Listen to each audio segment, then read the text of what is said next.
दोस्तों, नशा करना बहुत बुरी बात है, लेकिन नशा करके कांड करना उससे भी बुरी बात है, क्योंकि ऐसा करने पर बहुत बड़ी कीमत चुकानी पड़ सकती है। लेकिन सस्ता नशा करने वाले नशेड़ी लोगों को समझाने का काम भैंस के आगे बीन बजाने से कम नहीं होता। इसलिए आज हम आपके लिए लाए हैं funny drunk people caught on camera series का पार्ट 1, जिसे देखकर अगर आप ना हंसे तो आपका सारा इंटरनेट डाटा वापस हमारी तरफ से। ये वीडियो ही इसलिए बनाई गई है ताकि आप अपनी स्ट्रेस भरी लाइफ में थोड़ा सा समय खुद को खुश करने में बिता सकें। तो चलिए जल्दी से बिना टाइम वेस्ट किए वीडियो को शुरू करते हैं। नशे में धुत ये दोनों आदमी जिस तरह से लड़ रहे हैं, ये देखकर तो आपको ये लगेगा ही नहीं कि ये दोनों जनाब भारत देश के ही हैं। इन्हें देखकर तो लगता है जैसे ये शाओलिन टेम्पल में कुंफू मार्शल आर्ट की ट्रेनिंग लेकर आए हो। शादी में ऐसे डांस करते हुए तो देखा है, पर नशे में कुंफू फाइट, अरे ये कौन सा तरीका है भाई। वो तो एक आंटी ने आकर इन्हें वहाँ से भगा दिया, वरना ये दोनों पता नहीं कितने दिन तक युद्ध करते रहते।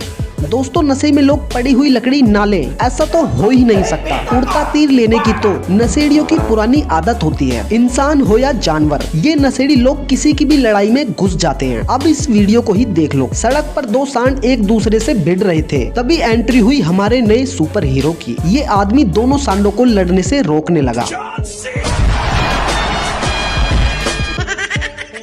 लेकिन तभी सांड ने इसको कई फीट ऊपर उड़ा दिया। बेचारा सोच में ही पड़ गया कि अब सुबह सही से फ्रेश तो हो पाऊंगा ना। नशे में गाड़ी चलाना एक कानूनी जुर्म है, क्योंकि जब इंसान होश में ही नहीं होता तो वो गाड़ी क्या चलाएगा। लेकिन नशे में भैंस पर सवार होना कोई जुर्म नहीं है, ये इस आदमी को अच्छे से पता है। तभी तो इसने भैंस पर बैठकर अपने घर जाने का फैसला किया। लेकिन वो तो बेचारी भैंस शांत स्वभाव की है। अगर ये किसी बैल पर ऐसे बैठ जाता तो आज ये भी हवा में उड़कर आयरन मैन बन गया होता। दोस्तों, अगर हमारे भारत के बेवड़ों की बात करें तो उनके सामने विदेशी बेवड़े भी पानी भरते नजर आते हैं। होली का त्योहार हो और दो पैग ना हो, ऐसा तो हो ही नहीं सकता। लेकिन फ्री के पैग मारने के बाद क्या होता है, ये आप खुद ही देख लो। कहते हैं मैं शराब बेटे मौज कर दी। दोस्तों, आपने जानवरों को आईने के सामने खड़े होकर लड़ते हुए जरूर देखा होगा, क्योंकि वो सोचते हैं कि सामने कोई और जानवर है। लेकिन अंकल जी ने तो पीने के बाद इन्हें भी पीछे छोड़ दिया। पहले तो ये आईने में जाकर चिपक गए और फिर आईने के सामने खुद पर ही चिल्लाने लगे और खुद को ही साइड होकर वहाँ से जाने के लिए कहने लगे। लेकिन उन्हें नहीं पता कि अगर वो सुबह तक भी ऐसे करते रहे तब भी कुछ नहीं होने वाला। लेकिन अंकल जी तो बस यही सोच रहे हैं कि ये इंसान यहाँ से क्यों नहीं जा रहा। इनकी बात ना मानने पर तो ये उस पर गुस्सा भी हो गए और उसे धक्का देने लगे। दोस्तों, ये आदमी भी इस टैलेंट में पूरा माहिर है, जो एक चौराहे पर बने पुतलों से ही बातें कर रहा होता है और उन पर चिल्लाता भी है। और इस आदमी को देखकर साफ पता लग रहा है कि वो कितने गुस्से में है। लगता है भाई साहब बीवी का गुस्सा इन बेचारे पुतलों पर निकाल रहे हैं। लेकिन उनकी बात ना सुनने पर तो इन्होंने पुतले के कान के नीचे एक चमाटा भी रख दिया।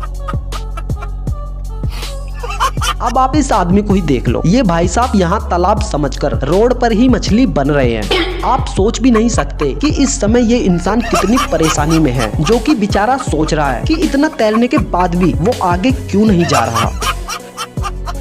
दोस्तों, सबसे बहादुरी भरा काम इंसान नशे में ही कर सकता है, जिसका एक उदाहरण आप अभी देखने जा रहे हो। ये आदमी नशे में धुत होकर एक मगरमच्छ के पास ही बैठ गया और इतना ही नहीं, उससे बातें भी करने लग गया। आसपास के लोगों ने जब इस आदमी को ऐसा करते देखा तो उसे वहाँ से तुरंत हटने को कहा कि भाई साहब पीछे आ जाइए। लेकिन वो तो मगरमच्छ से पक्के दोस्त की तरह बात कर रहा था। और फिर अंकल जी ने मगरमच्छ का आशीर्वाद भी लिया। और फिर अंकल पिन्नक में सबको ये बताते हैं कि अगर हम जानवरों को तकलीफ नहीं देंगे तो वो भी हमें कोई तकलीफ नहीं देंगे। वचन आपेलू जेने કે જો એની રક્ષા જો કોઈ કરશે ને તો એની રક્ષા એ કરશે, પણ એને કોઈ હેરાન કરશે તો એને હેરાન કરશે।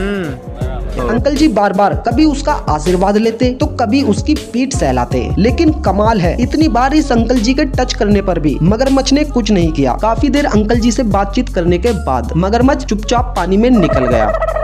दोस्तों फिल्मों में तो अक्सर ऐसा होता है कि कोई हसीना दिल टूटने पर रोड पर नशे में हंगामा करती है, लेकिन आज हकीकत में जयपुर से वायरल हुई इस लड़की ने सच में ऐसा करके अपना बहुत बड़ा नाम बना लिया। इसने शराब क्यों पी, इसकी वजह तो मैडम जी ही जानती है, लेकिन शराब पीकर मैडम जी ने क्या किया ये तो पूरा देश जानता है। शॉर्ट ड्रेस पहनकर और आंखों पर चश्मा लगाकर ये सड़क पर कार रोककर खड़ी हो गई और फिर किसी मॉडल की तरफ पोज देने लगी। लेकिन इन्होंने आधे घंटे तक गाली देने में और पोज देने में कोई कसर नहीं छोड़ी। लेकिन कुछ देर बाद ही वहाँ पर पुलिस आ जाती है और अच्छे से पोज कैसे दिया जाता है ये मैडम जी को अच्छी तरह बता दिया जाता है। तो दोस्तों अगर ये वीडियो आपको अच्छी लगी हो तो इसे लाइक करके चैनल को सब्सक्राइब जरूर कर लेना। Thank you so much.